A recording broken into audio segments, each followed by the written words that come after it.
Hello and welcome back to the Simplifiers podcast, where we take topics in work and in life and simplify them.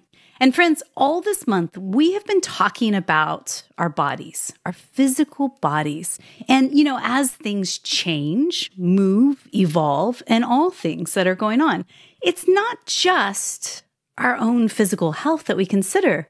It's also considering how grief, trauma, and unexpected change can affect our physical bodies, our mental well-being, and our spiritual health as a whole. And this, let me just say, not a fun topic to simplify. Not interested in talking about it. Really, when I woke up this morning, I was thinking, maybe I can convince our special guest to simplify how to make the perfect chocolate chip cookie, or how to fix a carburetor, or how to give yourself your own root canal. Any of those topics I'd love to go into. But then I went to yoga, and then I realized, no, actually, it's the hard topics that need the most attention. So my special guest today, her name is Michele Neff Hernandez, and she is the founder and CEO of Soaring Spirits International, an international widowed peer support network, which has served over 4 million widowed people since 2009. Since the death of her husband, Philip, Michele has dedicated herself to providing resources, support, and community to widowed men and women all around the world. She's also an author of a book called Different After You, Rediscovering Yourself and Healing After Grief and Trauma. It was also named a recent top 10 CNN hero, accepting her award from none other than Wonder Woman herself and widow, Linda Carter. So I'd like to welcome to the Simplifiers podcast, Michele Neff Hernandez. Hi, Michele. Hi, Mary. It's so good to be here. I also want to just tell you I'm not very good at carburetors, so I'm not sure that I would have been helpful in any way. Dang it. Let's talk about cookies instead. Okay. Oh, gosh. I love that yoga brought you back to your center, right? Did. That is a beautiful thing. What a deep truth it is, too, right? Mm-hmm. And here's the thing. I am not a widow. However, I have experienced some very big loss and some very big change in my life and can certainly relate. And maybe the first place to begin on such a big conversation, like we're simplifying how to rediscover yourself after grief and trauma. But maybe the first place to start is talking about the difference between expected change and unexpected change. How about we start there? How would you define those? I think that is a great place to start, especially because we make some assumptions about both of those things, right? We assume that an expected change would not take as much effort to adjust to because we had warning, where an unexpected change comes out of the blue and you're in the middle of it before you even have an opportunity to think about how you might adjust to what's coming. And we see this especially, I think it's true for every kind of change, but in the widowed world, you hear people say, oh, well, you knew it was coming, with the implication that that's going to make it easier. And also then on the flip side, we have this sense that people who experienced a very sudden loss they don't have the opportunity to say goodbye. So they're assuming then that the people who have this expected loss didn't, that they did. They must have talked about all the deep things. Yeah. But the reality, I think, is that no matter how change or trauma or grief comes to us in an unexpected or an expected package, we still have the work that comes afterwards. Mm-hmm. And that's really the hard part. People often will assume when someone dies that the hardest day is the day they died. That is by far, far, far away from the hardest day in my experience and in my opinion, because what's coming is the adaptation to a change that we didn't want and that is painful in every way. Yeah. And so it doesn't, having had some notice is just a different walk. I feel like it's, two forks of the same road, and eventually they come back together and meet on the path where we have to figure out how to move through what we're experiencing. Yeah, yeah. And I suppose it's worth saying right at the top, like if you out there listening to us, wherever you are in the world, if you've not lost a spouse or a child or a loved one, and you're thinking, well, maybe this one's not for me, I'm going to skip to the other one where we talk about cookies, which I've never done an episode on cookies quite yet. But I want to have you pause and remember that it's not just losing a loved one. We're talking about other types of changes as well. Let's rattle off a few that they could be dealing with. Well, I want to start with the very first one, which is we've all lived through a pandemic and are still in the midst of what that looks like for us as we move forward.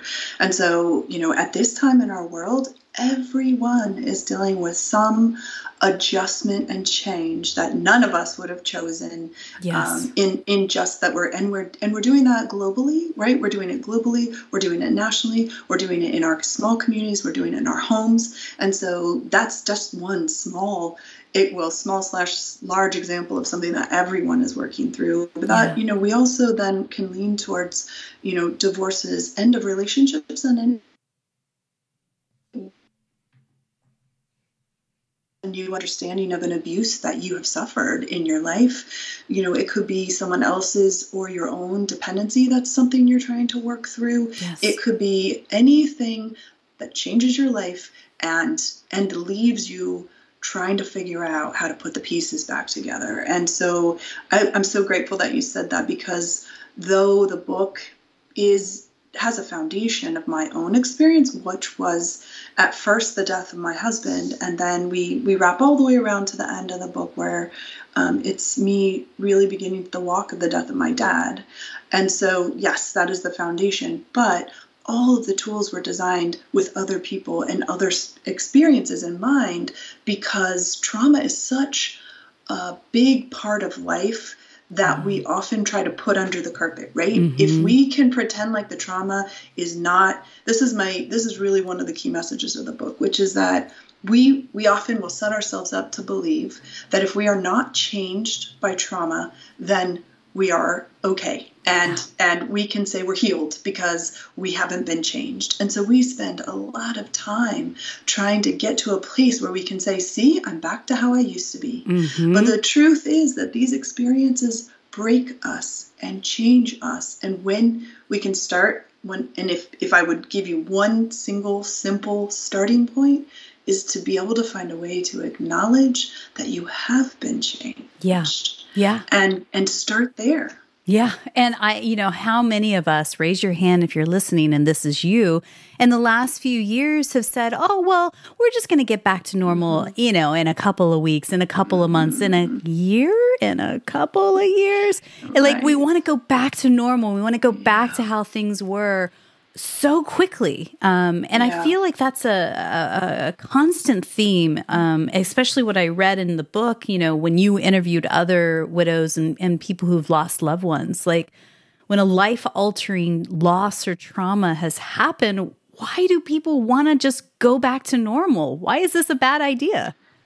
Well, and the thing about it is that, of course we want to go back to not knowing what we know. Mm-hmm. And this is like a key piece of why the world as we know it will never be the same again. Yeah. Because we didn't know what it was like to live through a pandemic. Yeah. And now we do. Mm-hmm. And so just that alone has changed us in a way, right? Will you ever think again about touching a door in the same way as you did prior to having washed your hands 1,000 million trillion times singing happy birthday twice? Yes. We won't, we can't, because we've lived through something. And so when you've lived through something, what you learn in the experience, wanted information or unwanted information, is still something that you now know that you didn't know before. And that will change the way you walk in the world. And if we allow the change, then we can use it as a tool as we move forward. But when we struggle to pretend like we're not changed, then we're constantly running up against the reality. So, we start to wash our hands again and sing happy birthday, and we're like, wait, no, that's not what I do anymore. We're done with that now. We try to forget the things that have impacted us, and yet they just bubble up in their own ways, because those traumatic experiences, they live in our very cells. Mm-hmm. And as you said, when you come back to yoga, right, Sometimes I bet you some of you have had this experience of laying down at the end of a beautiful yoga class and just having tears run down your face. Yeah. Because you've come to the place where your body can express. And it's because the experiences we live within us. And when we allow ourselves the space for them to come out, it's like, oh, that's right, you're still there. It's still there. Yeah. And I'd like to read from your book at this point, because I feel like this is right on to what you're talking about. On page 4, you say this: trying to forget what happened can be terribly tempting and even seem momentarily possible. The trouble is, ignoring pain does not remove the trauma. We may wish desperately to just walk away from the painful parts of our past and simply wake up in a new life, refreshed and free of heartache. But we need to understand our past to make sense of our reactions, fears, and even strengths in the present. We need to access every part of our lived experience to truly know ourselves and to develop the tools and resources that will help us cope better in the future. Without acknowledging where we have been, we cannot understand how we got to the place we are in today and know what we want for tomorrow. It's beautiful and hard. But the way I want to simplify this is by saying, imagine watching one of those movies where the person has amnesia, right? Yeah. They wake up in a totally different world. And what happens? They're always confused because they don't understand their reaction. So they have a fear reaction to something that doesn't seem like you should be afraid of it. But without having access to the experience, you can't make sense of it. Yeah. And so it's that desire to not have experienced what we've experienced, right? It's so human. Of course we don't want to be in pain. Of course we wish that we could learn lessons a different way. Yeah. Of course we would like to wake up in a world where everything is rosy. But when it isn't, and so often it isn't, because we're humans and we're living this crazy up and down whirlwind world, right? Like, let's say that everybody you know who you think has that picture perfect Facebook land world, they all lived through the pandemic as well, right? Yeah. We all lived through this thing together, and being able to understand it will help us make sense of why, when we feel anxious in a crowded room suddenly, and that was never part of our experience before, we get to say, okay, it's all right. This is a part of what I've lived, and begin to give ourselves 1, grace, and 2, then say, okay, what tools do I need to deal with this new thing? If I pretend instead that I'm not anxious, or I pretend instead that this thing hasn't happened to me, then I set myself up for having to engage in that struggle, pretend like I'm not being changed, pretend like this doesn't hurt. And then it takes something like a stepping outside of ourselves and that moment of quiet when it says, yes, I am still here. I do still need to be processed. And early on in the book, you introduce a concept as a tool and a resource for all of us called integration. And I really want you to explain what you mean by that. You use the analogy of a 3-legged stool. What role does integration play when experiencing grief and loss and trauma on a deep level?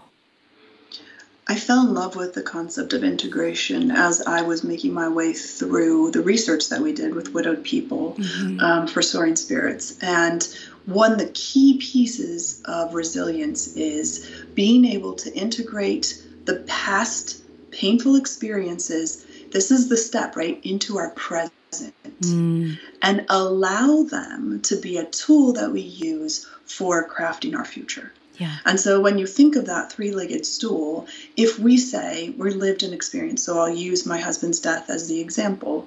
When Phil died, if I live my life really past focused, right? And I want to skip the present because the present's very painful. So I'm either spending my time really focused on looking backwards at the past and living that, or skip over the present and live only in the future. I can't wait till I don't feel like this anymore. Yeah. I'm trying to sit on a 2-legged stool. And it's not that it isn't possible, it is. But imagine the energy output that's necessary without being able to anchor myself also in my present. Because the present is calling me, right, to deal with the pain that I'm feeling, that I experienced in my past, but's influencing me today.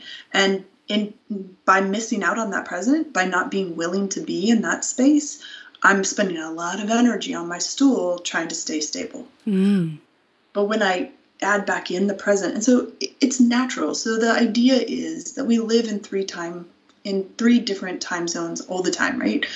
Past, present, future happens to you every day. Yeah. 5 minutes ago is the past now. You and I are still in the present, and in 5 minutes we're going to be talking some more. And so what happens in the next 5 is our future. Yeah. Those three things, we move through them all the time. We're just not really aware that that's what happens, right? But we live it every day. And so when we can understand how valuable each of those tools can be as we craft our lives moving forward, it gives us access to everything. So let's take the example that's in the book of mowing the lawn.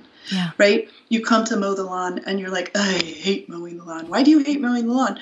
Maybe because you were made to, that was your chore and it was always really hot and you hated everything about it. And, you couldn't wait for the day when you never had to mow the lawn again. And so now here you are mowing the lawn again. Now you're an adult. It's a whole different experience. And yet impacted by how you felt about it. Yeah. Now, fast forward, you're an adult and you're mowing the lawn and you learned how to do it in the past.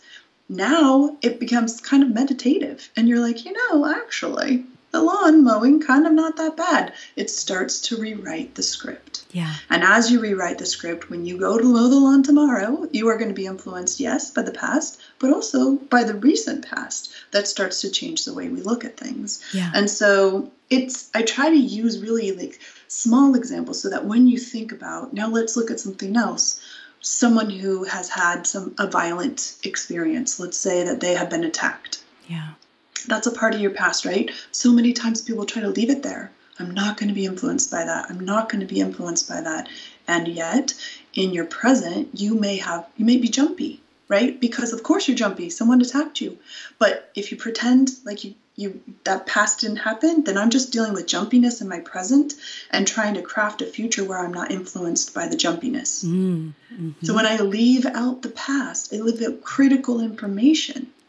And so each one of the time frames, the interesting thing to me is that we are often encouraged to consider them individually. Yeah. Like pop culture, movies, even the way we craft tools, right? It's like, okay, well, we can dig into our past, but then we're supposed to leave it over there. Put it in the backyard. We don't have to look at that once we've dealt with it. But it's always going to influence you. Yeah. And that's not always a bad thing, right? Like everything you've learned at school, that's in your past.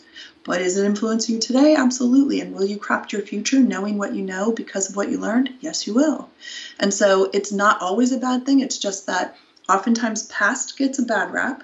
Present seems like the only thing that really matters, right? We should stay present, which is not it. I agree with that. We do need to be present, but we can't pretend like we aren't influenced by the past or ignore the future completely and expect that it will just play out how we want it to.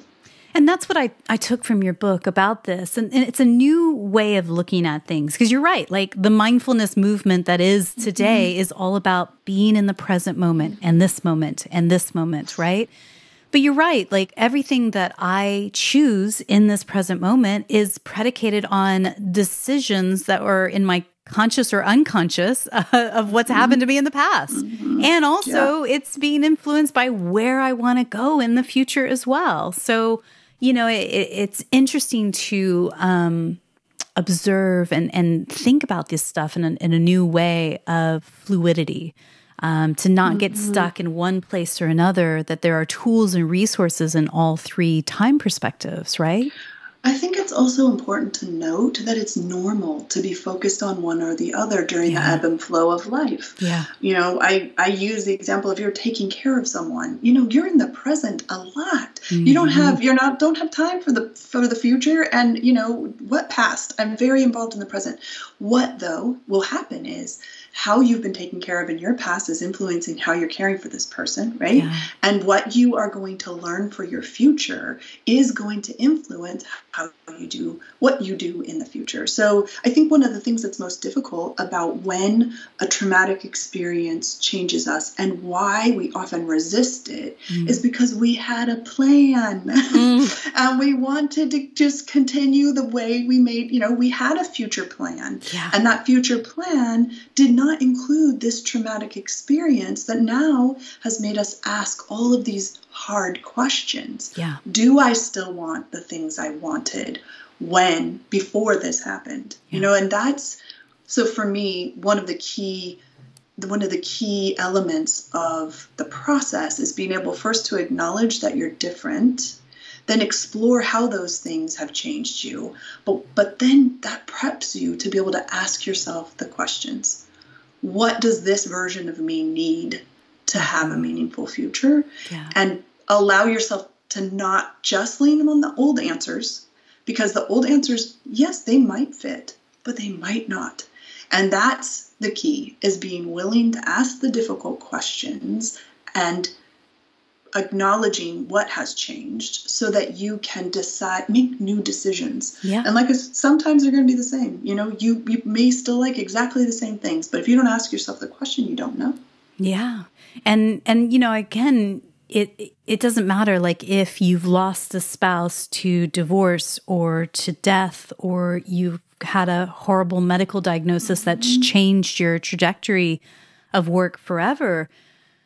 All of these things, I think one of the first steps is sometimes denial. You're just like, well, no, this is definitely not happening to me. This is definitely not my story. I'm, in a nightmare. I'm just going to, and it's hard to bypass that. I think that we attempt, and we also, when our friends, our family are suffering, we as friends and family and loved ones want to help the grieving person move past this, get unstuck. And we just want everything to be better, right? Mm-hmm. And I think we do that with such good intentions, but the reality is you can't force your grieving process. You can't rush past it. There's a process, right? Well, and that's the thing, is that it's exactly as you said, in that people who are encouraging you to skip the grief part, they want you to be better. They want you, they want good things for you. So I have always decided to believe that those are almost universally with good intention. But here's the other thing. We also would like to skip it. Yeah. And that's also true, especially if it's not the grief that's related to someone who's died. Yeah. Because we don't want to give ourselves the freedom to say, I need to grieve, that this diagnosis has totally changed my life. Yeah. I got to grieve the old life. And I think for people who are making their way through a divorce, it's so true that oftentimes it's more like shake yourself off and move on forward. Mm-hmm. But if you find yourself being drawn back into an experience over and over again, or you find yourself struggling to discover who you are, I always say to people, let's go back to the grief step. Yeah. Did you give yourself the space to say, this isn't what I wanted? Yeah. This isn't how I wanted my story to play out. And to be able to sit with that for as long as you need to be able to give it the time and space to be acknowledged. Because if you don't, it just keeps coming back. It comes into your body. You've been talking about this month about, how our physical bodies, how can we care for ourselves? One of the ways we can care for our physical body is making sure that when big, hard things happen, we take the time we need to grieve what we've lost in that transition. Yeah. Because And we've not just lost a person, whether it's divorce or death. We've lost ourselves, our identity, our trajectory, our dreams and hopes and goals and visions that was with that loved one. Yeah. There's so much that is lost. And so what do you say to a person who is grieving? How do you support them best? I always think the best thing to do is to be yourself and love them. So many times people will think, okay, well, I have to do all the things. But my question to them is, did you do all the things before? Yeah. Because if you didn't, yes, people who are grieving need help. But more than anything, they need acknowledgement that what they're doing is hard. Yeah.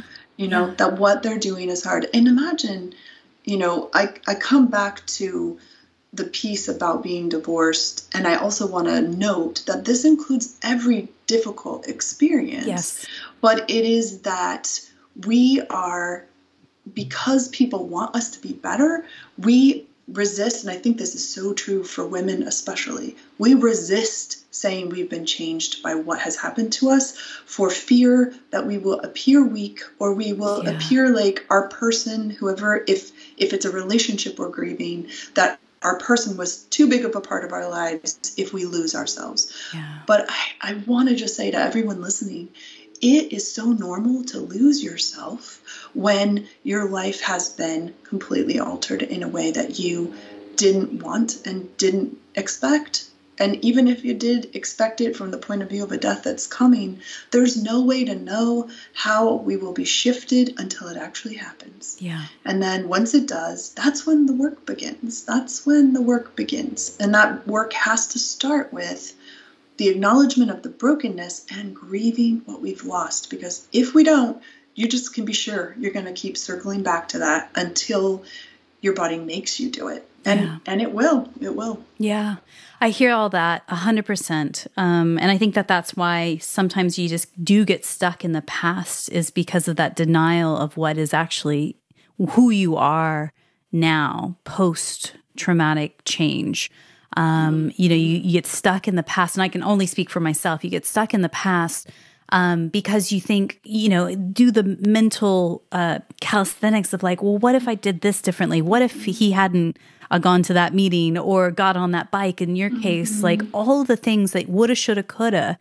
But I think there is a part where you have to go, okay, present day, this is where I'm at. And that includes acknowledging that you're different. Yes. And I think that's where we trip ourselves up. Yeah. Right? We can grieve, and certainly there's a time for saying, okay, now this is my reality. But if if you come back to that reality and say, okay, I'm the same person I was before, then you're going to go full circle again. Because you aren't the same person you were before. You can't be. It's impossible. Yeah. You know things you didn't know, and that's going to change the way you look at things, which isn't to say that change for change's sake is what the point is. That's not the point. The point is to allow change so that we can ask the questions to figure out, who am I now that I know this about myself? Who am I now that I've lived through this thing? Yeah. Who am I now that this person is not a part of my everyday life anymore? Who am I now? And that question, it can be scary, especially for people who don't like change. There are other people who love change, and questions like that, fuel their fire. That's not me. I don't love change. And so Phil's death challenged me, especially because if you had asked me right before he died, if he were to die, would I lose my sense of self? I would have absolutely told you no way. Yeah. That I knew who I was, that I had lived through a divorce already, and so fought, to find my way back to a center, felt very confident in my center, and the minute he died, I had to start again. Yeah. And I didn't want to. I did not want to. But every resistance I had to being changed is what ended up being on that really crazy roller, it's like a merry-go-round where, it's just like, I was just here a minute ago. How am I back to the same space? Every time I engaged in that conversation with myself, no, I'm not different. Yes, you are different. Yeah. And when I could say, yes, I was different, then I could start asking myself, okay, if I'm different, how am I different? And what do I need to make a meaningful life for this person who I am embodying now? It's interesting. So many parallels, really, truly. I'm post-divorce, but still it's very fresh in my world. And I haven't really spoken too much about it on the podcast quite yet. But what rings true in what you said there is, I think that at that space where you're now post big change, everything's done and dusted, and you're staring over the cliff of infinite possibility. That is exhilarating and absolutely frightening. Like, what is my identity? Where is my trajectory next? Where are we, the kids and I, headed next? And I think that's what's so hard, at least at this stage for me. It's seeing the infinite possibilities. And here's the thing that I had just as a light bulb moment as you were speaking, is that, isn't it funny though, before divorce, there was probably infinite possibility then too, right? But I just didn't see it because I had a path, a plan, a vision that, And think that that's really the struggle, right? Is to let go of the plan. Yeah. Because when we let go of the plan, then everything's up in the air suddenly. And like you, I found that terrifying. But began to understand that allowing myself to think that way meant that the possibilities, first of all, were more clear, and secondly, a little bit less scary. Yeah. Because I wasn't trying to navigate back onto the same path. I spent so much energy trying to navigate back onto the same path that once I stopped doing that, I was like, wait a minute, I have a little more energy for imagining a new path. Yeah. And, it was as simple as something like, right after he died, probably, I'd say it was about 8 weeks after he died, I just couldn't stand going to my bedroom anymore. Every time I walked in, I felt like he was going to be there because it looked the same. Everything looked the same. And I thought, you know what? Before I, go back to work, I need to change this. Yeah. And I cried through the whole process, but I painted it. I bought new furniture. I changed the bedding. And one of the kids walked in and said, Mom, this looks like a girl's room. And I thought to myself, well, you know what? It does. And I am. So I guess that's a good fit. Yeah. And that was the first smallest permission I gave myself to stop forcing myself to say, this is okay with me because it's how it's always been. Yeah. Yeah. And, in the latter part of the book, it talks about discovering what matters and embracing possibility and all the things that come when you're ready to emerge again and rediscover yourself. And I want you to share the analogy of the goldfish in a fishbowl. What does that mean, and how does that help us rediscover what matters most to ourselves? I love the fishbowl analogy because it's a feedback filtering system. And oftentimes when we're going through something traumatic, we are looking to our support network and we're asking everybody, what do you think? What do you think? What do you think? Because we find ourselves without answers. And so in seeking answers, we can often turn to the people around us. And what I discovered was that I had opened my boundaries so wide that everyone was giving me feedback, and it was too much. I couldn't take it. And so my snap judgment was no more feedback. I'm not going to listen to anybody.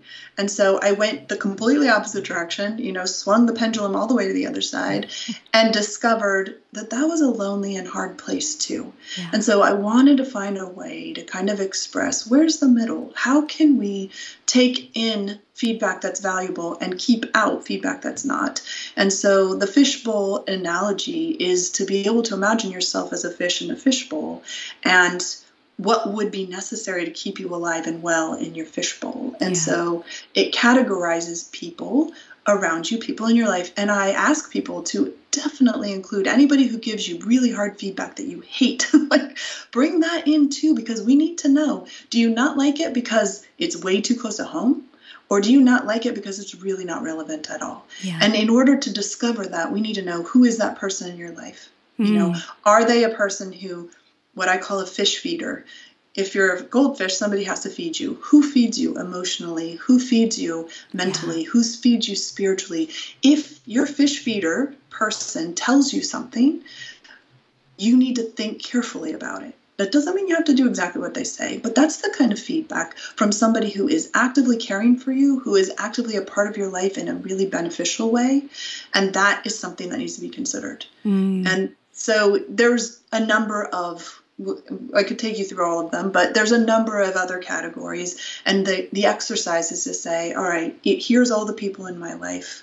I want to kind of categorize them. And then that way, when your coworker at work who always tells you, those pants don't look good on you, but they're nowhere on your radar except at work, giving you negative feedback, you can say to myself, you know what? You are a fish who lives in the ocean, and I don't need to pay any attention to what you're saying to me because it is not feeding me. It is not making my life any easier. Yes. And why do I ask the question, why do I include that person even at all? Because we listen to them. Yeah. Because you won't put those pants on again because that person doesn't like the pants you're wearing, even if they're your favorite. So that's what the filtering system helps to do, is ask yourself the question, okay, does that person really have a say in how I craft my life? Yeah. And then when you think of it logically, you're like, no, they don't. So then emotionally, it helps you set up a boundary for that person and be able to remind yourself, ocean, that person's in the ocean. Salt water's bad for goldfish. Mm-hmm. Yes. And I did the same thing through my process, having that inner circle and people I know and trust. And like you say, that are going to be honest and loving with their honesty. I think that when you curate who that inner circle is, you're looking for wisdom. You're looking for, somebody who's kind, but is going to tell it like it is as well. And I think that's necessary. You don't have to have the wider circle in your business all the time. But so often in a traumatic experience, we've opened it up because what's happening is too big for us, right? So in the initial early stages, it's like, how am I going to move? What am I going to do with the kids? How am I going to do, all of the things that come out. And then this person says, oh, I'll help you with that. And that person says, I'll help you with that. I mean, we're hopefully fortunate to have those kind of people. But I point out too, if your network is very small, sometimes that makes the voices from the ocean much louder. Yeah. And so it also helps us to understand, what? I only listed one person as a fish feeder. And so what that says to me is that working on building a community for myself is important. That's something I need to build up.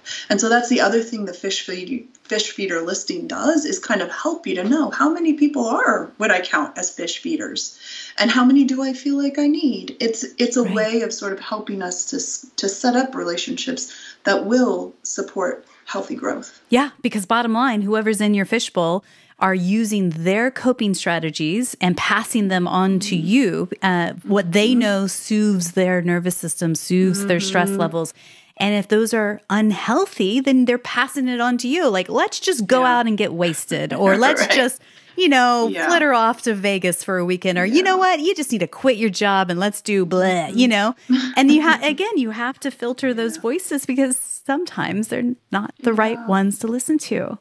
So to wrap up, and because there's so much, we're not going to solve this in 35 minutes. I hate it. But I hope that, at least what we're talking about is sparking a new thought, a new idea in your heart, and gives you a place to go next.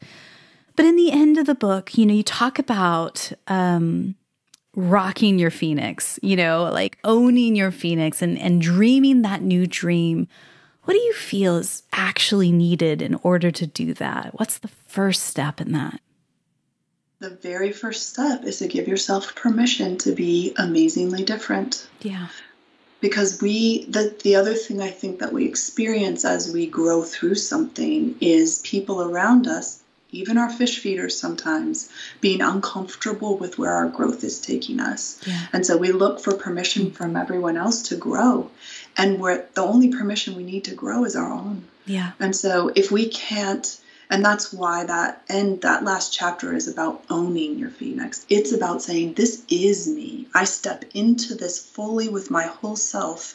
And I know that even owning this phoenix today, I may own a new phoenix a year from now. But what I know about myself now is that I have access to my past, my present, and I'm creating a future that matters for this person that lives today. And whatever happens tomorrow that might change that, I have the tools to be able to shift. Yes. And to continue to own who I am in each iteration of myself. And that's integration at its truest form. Mm-hmm. It's funny, as you were saying that, I just looked over and I have a piece of art that was made right at the beginning of the pandemic, back when we were living in England still. And at that time, we were fully shut down. We were in our houses, most days, never really leaving. And one of the things that we did while we were in England as a community was put posters up in our windows so that when people did take their daily walk, they could see it and be encouraged. And a poster that I had made very early on in the pandemic says, "You've survived 100% of your worst days. Keep going." And I think that's a good reminder for all of us. It really is. And also that survival, just that very fact that we've survived to the moment we're sitting in right now, tells you that you have the tools that you need. It really does. Even when it doesn't feel like it. I think especially when it doesn't feel like it. Oof, you're going to make me cry here. The book is called Different After You, Rediscovering Yourself and Healing After Grief and Trauma. Oof. And I really encourage anybody that's out there. This is a beautiful book. And I'm so proud of you for putting it out there, sharing your story and helping so many men and women all around the world. Whatever you're dealing with, this could help lead you one step closer to getting back to thriving. So, Michele, I have a few questions as we wrap up and as tears are streaming down my face. This is the only thing bad about virtual. I always want to just give everyone a cuddle. Carburetors, cookies, root canals. So a few questions to ask as we wrap up. First, tell us one book or blog that you're reading these days that's either inspiring you or challenging you in poking holes in your belief system. Well, I will tell you that what I'm picked up right now, recommended by many of my friends, was Rodham by Curtis Sittenfeld. And I'm just in the early stages of it. But what's so interesting to me about reading it right now is that it imagines a completely different future, right? And so it's an interesting, sort of pairing to integration in that, there's multiple ways we could live this story. There are multiple directions that integration could take us. And so it's been so interesting to sort of be on a ride where I know that the outcome's going to be very different than what it was actually in life. So I've been enjoying it so far. Yeah. I love it. I haven't heard of this book, so we'll link that up in the show notes. And by the way, everything that we talked about today, you can find over at the simplifierspodcast.com in the show notes, and you'll find it there. So tell me, who is one person in your network that you just feel is up to brilliant things? We could shine a spotlight on them, and who knows, maybe one day we'll have them on the podcast. Oh, I would love it. It's actually a set of sisters, Attica and Tembi Locke, Locke. And Attica is an author. Actually, they're both authors, but Attica began as an author and has a number of fictional works which are awesome. So just alone, that's its own thing. But her sister Tembi experienced the death of her husband. He was a chef and lived in Sicily. And so Tembi has written a book that is a combination of cooking, love, and travel. And so now you have these two sisters coming together, and they just now turned that book, which is called From Scratch, into a Netflix series, which is not yet out, but they both produced. And so they went on this incredible journey together and already brought both of the talents that they have individually into this beautiful pairing. I can't wait till it comes out. So I can tell you right now, before even seeing it, I highly recommend it. But the book is beautiful, From Scratch. And Tembi or Attica or in a great, if you could have them both, it would be incredible. But they're a set of sisters that are just doing incredible things and sharing beautiful stories. I love it. I love hearing about amazing people out in the world just making a positive impact. We'll link them up in the show notes if you guys are curious about them as well. So I believe gratitude and simplicity go hand in hand. Tell me, what are you grateful for today?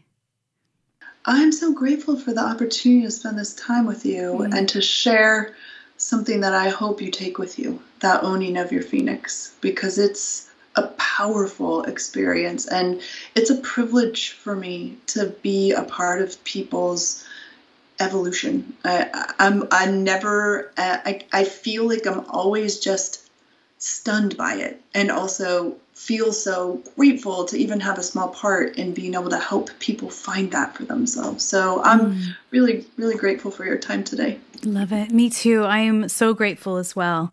And all of her social media handles and things to connect with Michele directly are in our show notes. Again, the simplifierspodcast.com, and also her website as well. And pick up this book from your local favorite bookshop around town. I highly recommend it. So my final question for you today is this. And again, thank you so much for your time. Someone, somewhere, not just me, is really resonating with what we're talking about today, has gone through a big, massive change and is in the middle of really processing the grief, releasing it from her body, thinking and dreaming a new dream. What's one thing you could whisper into her ear right now just to encourage her? Be kind to yourself. Be kind to yourself. And so often when we're in transition, we hold ourselves to ridiculous standards and we don't allow the brokenness to be a part because we're afraid that we won't get through it. And so the wade through is kindness, grace and kindness for ourselves in every way. Keep going and be kind to yourself. Thank you so much for your time. So good to be here.